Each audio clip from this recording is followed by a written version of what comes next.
Assalamualaikum warahmatullahi wabarakatuh. Allahumma sholli ala Muhammad wa ala ali Muhammad. Pemirsa, selamat jumpa kembali di program Kabar Petang edisi Selasa 13 September 2022 bersama saya Fatih Salahuddin. Selama beberapa waktu ke depan kita akan membaca, menelaah berita paling menarik hari ini, membahasnya bersama narasumber yang berkompeten dan tentu dari sudut pandang Islam. Pemirsa, inilah Kabar Petang selengkapnya.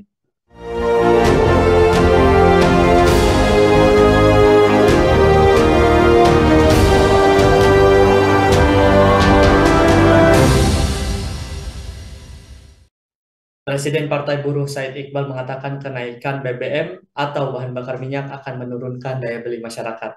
Secara bersamaan, kata dia, Menteri Ketenagakerjaan sudah menyampaikan berdasarkan aturan Omnibus Law Undang-Undang Cipta Kerja tidak akan ada lagi kenaikan upah pada 2023. Mogok nasional akan diikuti 5 juta buruh di 15.000 pabrik, melibatkan 34 provinsi dan 440 kabupaten atau kota. Karena itu kami mengusung 3 isu, tolak kenaikan harga BBM, tolak Omnibus Law, dan naikkan upah minimum 2023 sebesar 10% hingga 13%, ujar Presiden KSPI Said Iqbal pada Sabtu 10 September 2022. Pemirsa, apa dampak kenaikan BBM bagi buruh? Apa sikap buruh menyikapi kenaikan harga BBM? Dan bagaimana keberpihakan pemerintah pada dunia perburuhan? Untuk membahasnya, kami telah tersambung dengan Sekjen Aliansi Buruh Indonesia atau ABI, Bung Imam Ghazali. Assalamualaikum, Bung Imam. Waalaikumsalam warahmatullahi wabarakatuh, Mas Bung Fatih. Imam, bagaimana kabarnya? Alhamdulillah sehat ya, sekalipun hari ini bukanlah hari-hari yang baik ya, sejak pemerintah mengumumkan kenaikan BBM ya. Pusing rasanya ini, tidak hanya seluruh rakyat, juga kita ini, terutama kaum buruh. Baik, Bung, memang itu yang akan kita bahas pada hari ini, Bung. Kita langsung ke pertanyaan pertama di diskusi kita pada hari ini, Bung ya. Eh, Bung Imam, harga BBM telah dinaikkan. Apa dampaknya bagi dunia perburuhan, Bung?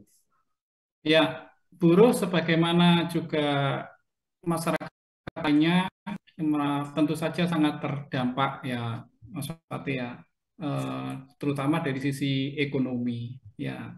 Apalagi kalau kita lihat buruh ini kan mayoritas mereka ini kan, kita semua ini kan berada di menengah ke bawah begitu ya. Sehingga jelas secara apa namanya ekonomi sangat mempengaruhi ya. Dan memang tidak ada pilihan lain ya, kecuali buruh semakin dituntut untuk lebih pintar mengatur keadaan keuangan ya, dan diminta untuk bisa lebih keras lagi. Karena begini Mas Fatih, ya ilustrasinya mungkin bagi orang-orang pengambil kebijakan yang di atas ya, mereka tidak merasakan dampaknya. Mungkin secara ekonomi mereka memang sudah mampu. Tapi kalau kita para buruh ini kan tidak. Sebagai ilustrasi saja, misalkan uang 5.000 saja bagi buruh ini kan sangat berarti ya. Kemarin saya ketika diumumkan oleh pemerintah ya Pak Jokowi bahwa Pertalite naik itu ya dari Hmm. 7.600 menjadi 10.000 itu. Kemudian satu hari berikutnya saya mempunyai pengalaman pertama untuk mengisi bensin ketika berangkat kerja. Biasanya kita itu ngisi uang 20.000 saja sudah cukup Mas Wati ya. Tangki sudah penuh ya pakai motor itu ya. Tapi kemarin kita terkejut karena harus untuk memenuhi tangki harus 25.000. Ini kan selisih 5.000 ya. Mungkin bagi bapak-bapak yang di atas 5.000 itu tidak seberapa. Tapi tidak bagi kami para buruh begitu ya. Uang 5.000 itu sangat berarti bagi kami. Karena kita bisa bayangkan ya anak kami yang masih kecil begitu, mereka itu merengek minta jajan uang 5.000 misalkan ya. Itu juga sebuah kebahagiaan ketika kita melihat wajah bahagia anak kita ketika dia berhasil mendapatkan uang libur untuk beli jajan di warung sebelah begitu. Tapi hari ini kebahagiaan itu menjadi berkurang ya. Hmm. Karena apa tadi itu ya, misalkan uang 5.000 yang biasanya dia minta dengan mudah bisa dapat dan dia senang sekali ya. Dan Hmm. kita juga ikut senang kalau anak kita itu apa namanya senang dan bahagia begitu. Tapi hari ini tidak bisa demikian. Jadi menunjukkan bahwa inilah yang dialami oleh para buruh dan mungkin juga masyarakat yang lainnya yang bisa jadi nasibnya lebih parah daripada kita, di mana mungkin pendapatan mereka juga tidak tentu misalkan. Nah ini yang harusnya disadari oleh para pembuat kebijakan yang di atas. Baik, Bung. Eh, apa sebenarnya, Bung, dampak akumulatif penurunan dan daya beli penurunan harga BBM? Lalu dan pengurangan produksi akibat barang impor akan berpotensi terjadi PHK massal, Bung.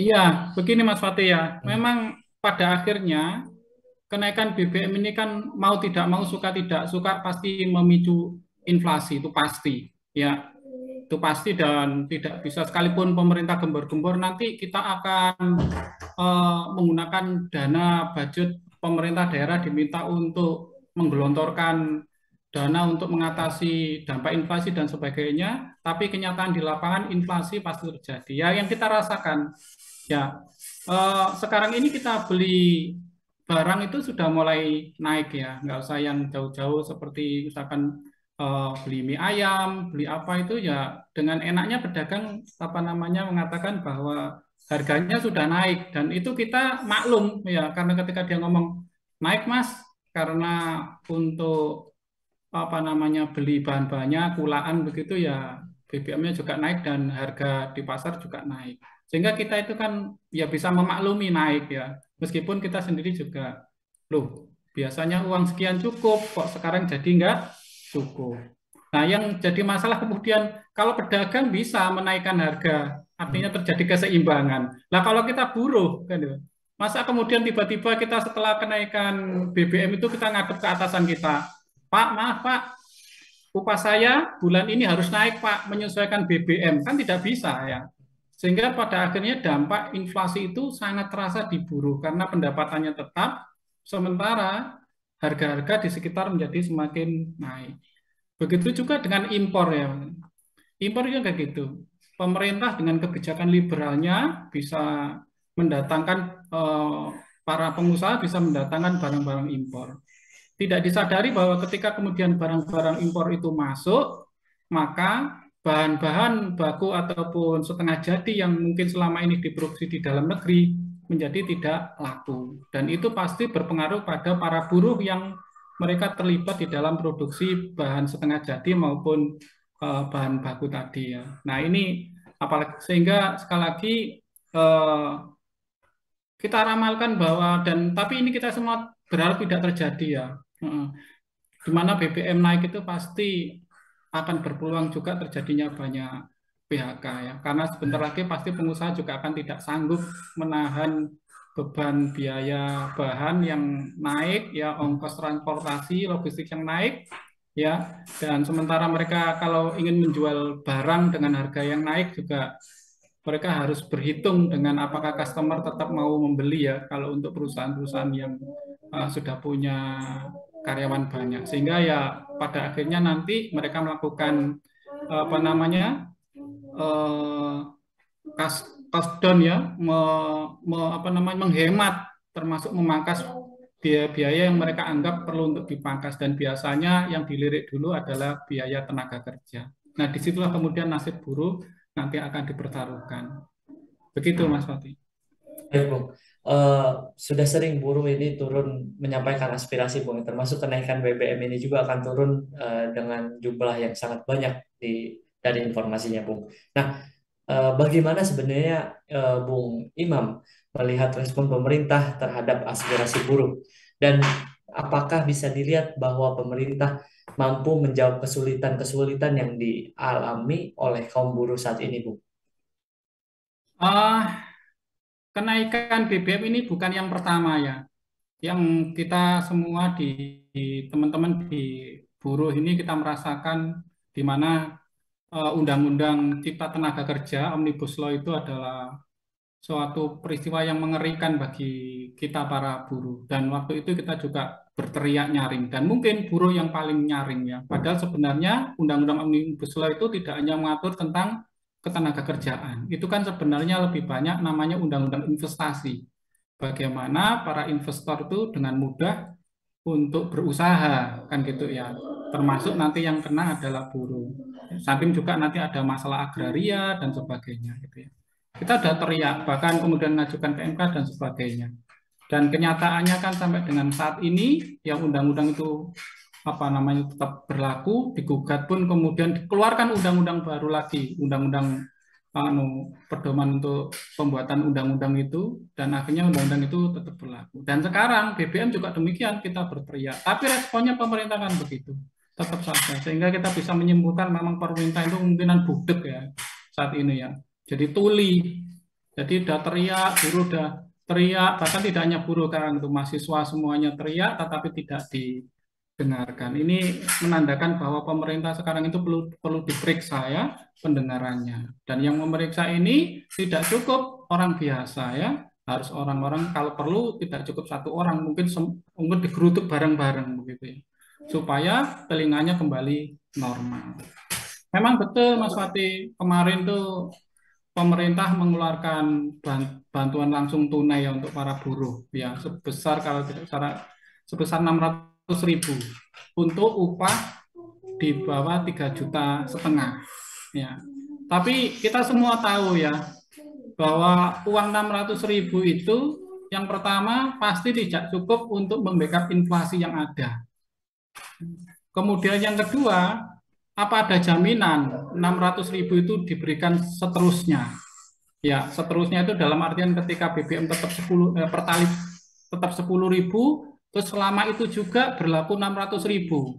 Saya kok tidak yakin, biasa itu pasti 6 bulan setelah itu ketika rakyat sudah mulai beradaptasi, maka kemudian BLT tadi akan dihilangkan. Ketika dihilangkan, kemudian rakyat disuruh beradaptasi lagi. Jadi seperti ini kalau saya menggambarkan tuh ya. Kita itu mau dilepas di lautan luas yang di sana banyak hiu ya, banyak ikan-ikan yang luar biasa.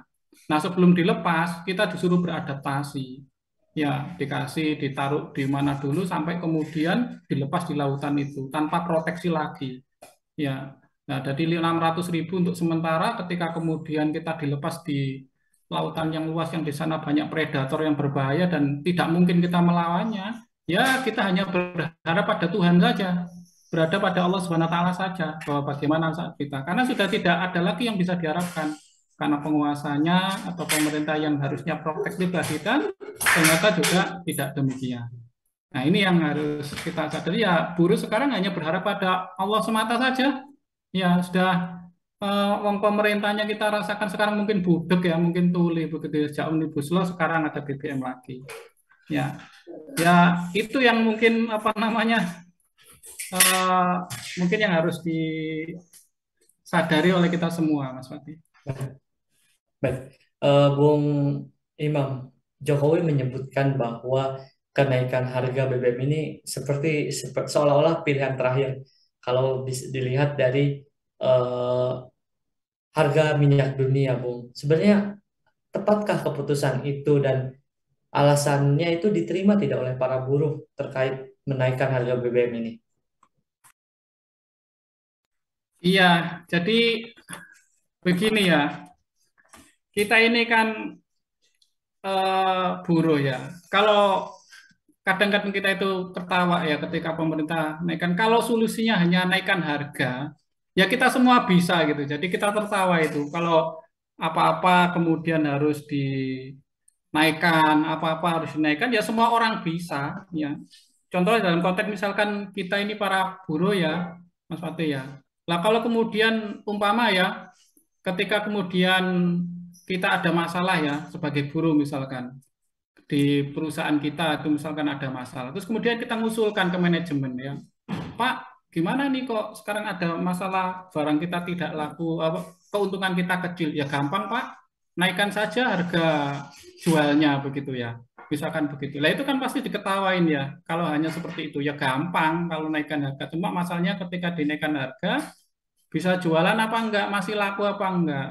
Sehingga pasti kemudian ketika kita dihadapkan pada biaya yang tinggi, tentu kenaikan harga selalu usaha yang terakhir dan itu dihindari kalau perlu. Kita pasti akan mencari, berusaha dengan kreativitas kita untuk bagaimana bisa memangkas biaya-biaya yang ada sehingga keuntungan kita tetap dan harga kita tetap sehingga produk-produk kita tetap laku. Kan begitu kalau sesama buruh gitu. Jadi kalau kemudian pemerintah itu solusinya hanya menaikkan harga saja, ini mengkonfirmasi bahwa kemampuan pemerintah kita itu ya cuma sampai saat itu, sampai segitu aja. tidak ada sebuah kreativitas. Ya, kalau hanya sekedar menaikkan harga, ya kreativitasnya sampai seperti itu. Mestinya kan tidak bisa begitu. Wong buruh saja sudah diajari. Kalau ada masalah, di breakdown masalahnya, mana biaya yang paling besar, kemudian itu yang mana solusi-solusi kreatifnya. Itu kita semua sebagai buruh kan dituntut begitu. Ya, nah ini kan pemerintah juga harusnya begitu di breakdown. Misalkan kalau harganya mahal, BBM mahal, ya pertanyaannya yang mahal itu bagian mana? Misalkan contoh, ya biaya harga minyak mentahnya mahal. Kemudian lah biaya pengolahannya sampai jadi kilang bagaimana? Kemarin kalau nggak salah dapat kabar dari salah satu eh, lembaga salah satu berita begitu ya, dikatakan bahwa Pertamina mengatakan harga kilangnya dia lebih murah daripada Malaysia. Dia hanya kurang lebih kalau tidak salah seingat saya 3,69 US dollar per barrel untuk mengolah minyak mentah jadi BBM gitu ya. Sementara Singapura bisa sampai 7,4 kalau nggak salah. 7,4 US dollar per barrel. Nah, kalau Pertamina saja sudah ngaku bahwa harganya dia lebih murah, kenapa kok tidak memperbanyak kilang minyak saja? Ya kan lebih murah daripada Singapura. Kenapa harus ke Singapura, habis itu baru kemudian dikirim ke Singapura, dari Singapura kemudian dikembalikan lagi ke Indonesia. Ya, itu kan sebenarnya orang bisa melihat seperti itu. Jadi benar ini pemerintah kita itu kurang kreatif begitu ya. Apalagi kalau kemudian kata Pertamina harga terbesar biaya produksi adalah bahan baku, dalam hal ini adalah minyak mentah. Nah pertanyaannya adalah kenapa minyak mentah bisa mahal?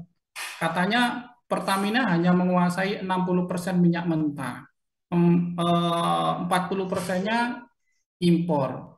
Ya, apa betul impor lah? Sekarang impor kita dengar Rusia itu menawarkan harga minyak lebih murah sekarang.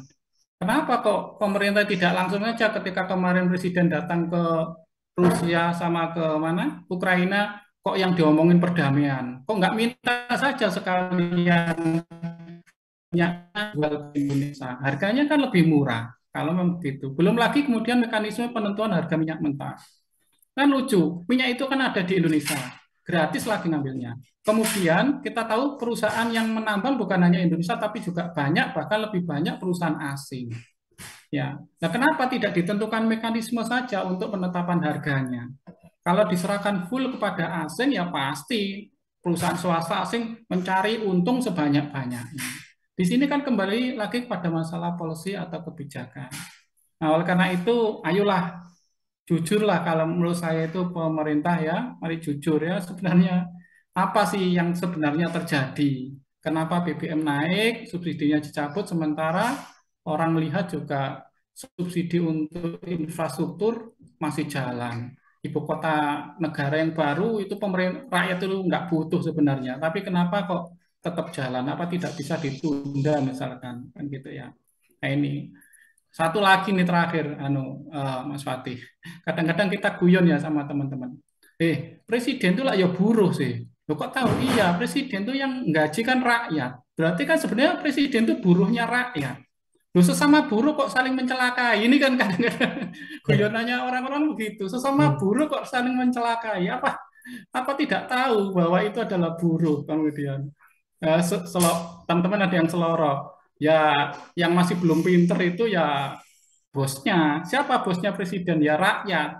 Rakyat kan diwakilkan sama DPR, MPR itu. Ya itu yang nggak pinter masalahnya. Nah inilah yang kemudian menggugah kesadaran kita semua bahwa apa yang terjadi sesungguhnya patut untuk disesalkan dan kenaikan BBM harus ditolak. Begitu Mas Fatih. Baik, Bung. Terima kasih banyak, Bung Imam, atas waktunya telah hadir di program Kabar Petang pada hari ini. Ya, sama-sama Mas Fatih.